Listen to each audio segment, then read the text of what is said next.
Back to my channel খাওয়া আর ঘুরু ঘুরু। আমি হচ্ছি জুন। আমি চলে এসেছিলাম মায়াপুর ইস্কন মন্দিরে। দেখতেই পাচ্ছেন কি সুন্দর সাজানো হয়েছে। বিকেলে সন্ধে দর্শন করার পরে আমি চলে গেছিলাম গীতা মেলায়।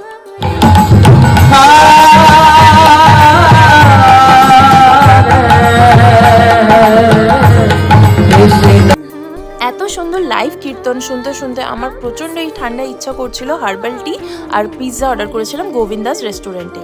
তারপরে গীতা মেলার মধ্যে এত রকমের যে খাবারের আইটেমের স্টল আছে সেটা তো জানতাম না।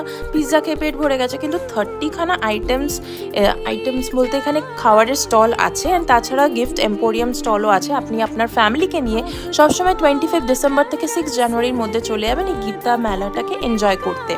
তারপরে আমি আমার রাত্রের ডিনার গদা ভবনে 100 টাকা করে যে টিকিটটা আছে সেটা দিয়ে খেয়েছিলাম। হরে কৃষ্ণা।